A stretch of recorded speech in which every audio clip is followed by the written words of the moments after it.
All right, Mr. Alex, thank you for joining us this evening. Thank you for taking time from your busy schedule. So let's touch on this land conference, the second land conference that's going to happen here in Namibia. That will be happening in September, as announced by the president. Just quick questions, like such as, what is your opinion on the second land conference that is about to happen here in Namibia? I think the land conference is overdue. It should have been held already. Land has always been the last colonial question. It was for land that people fought for independence. Yes. And it is also for land that people are still fighting. Yeah. Because land, for me, is one of the two most important resources of a country. Why I am in support of this land conference is that I believe that one of its objectives should be a smooth transition of land ownership. The other thing is that if things are not handled, there will be anarchy because people are very angry about the land question or the land issue. Yes. Everybody has their own opinion. Everybody has become violent and aggressive because they want the land. Yeah. Because the Namibians, let me say the black Namibians feel entitled. Yeah. That the land belongs to them. So the aggression, you can sense the aggression rising, especially when the land question comes up. Yeah. Yeah. So I think it is for peace and stability. The land conference is needed. And also to discuss other issues that have flaws when it comes to land. Okay. Urban land, communal land, and sort of the resettlement policy. Yeah. So, Mr. Alex, what is your personal opinion on things such as the call for ancestral land, which is becoming ever so louder ever since it was the first time mentioned? What are your opinions and your views on this? The call for land. For ancestral land. Or for ancestral land. Yes, sir. For me, I actually, personally speaking, I don't understand what really is ancestral land. When you take into consideration that Namibia had different phases, different historical phases. Yep. And the first phase was the phase where the Bantu and the Nama immigrated into the country.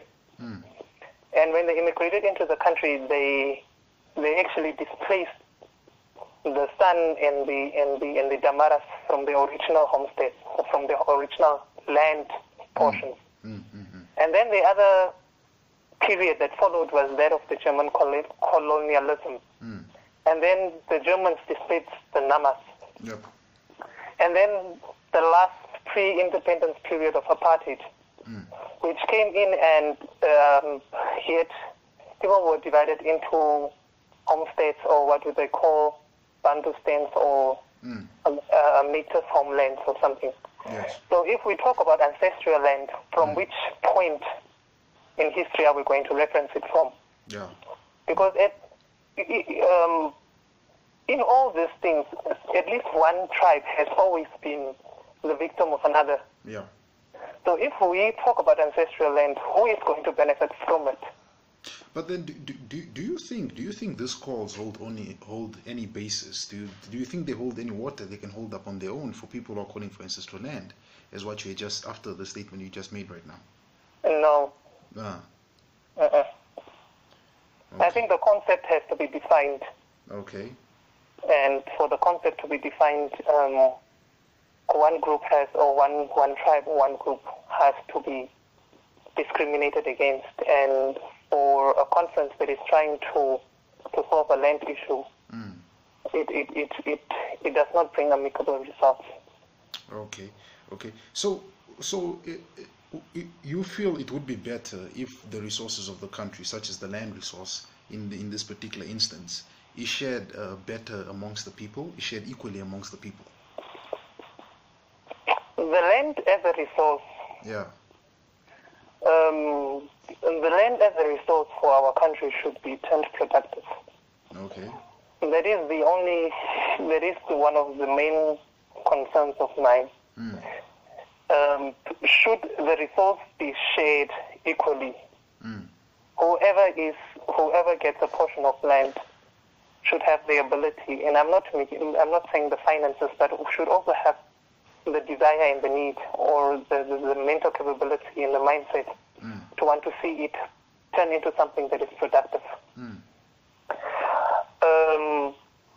We would not want to give land to people and that land goes to waste. Yeah, very true. Yeah. Very true. So, what do you think about the resettlement process? Do we need to change our resettlement process, or do we need to scrap it totally and create another aspect? Or what do you think? Is the process fine as it is, or it's just the way it's being implemented? What do you think? I think the resettlement process is, in my opinion, I think it should be totally taken away. I think we need to come up with a more farmer-friendly resettlement process. We have people that just because they qualify on the criterion that is in the set criterion for the land for the resettlement process are given land, but that land has gone to waste. Yeah. I would say that personally, from my opinion, land should, or the resettlement process should be focused more on farmers and also be very friendly to you farmers. So that is what I would say. Yeah, no, that's a good point. That's a very good point. One more thing I'd love to ask you is that what are you hoping would come from the Second Land Conference? What would you love to see come out of this conference that is so heated? You know, the build up to it is so heated. So what would you love to see come out of it?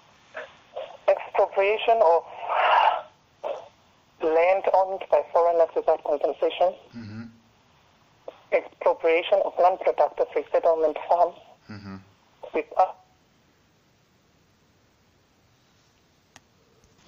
All right, we're recording.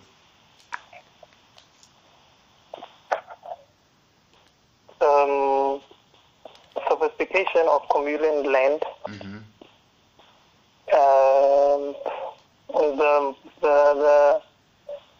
The movement of the red line to the Angolan border. And yeah, I think that is basically what I would expect from the land conference. That is what I think of right now. No, Mr. Alex, I just want to say thank you very much for taking the time to talk to me and to share your opinions. It's not the land issue, the land conference is not an easy topic. A lot of people have refused to come forward and talk. But thank you very much for taking the time to share your opinion and how you feel about this.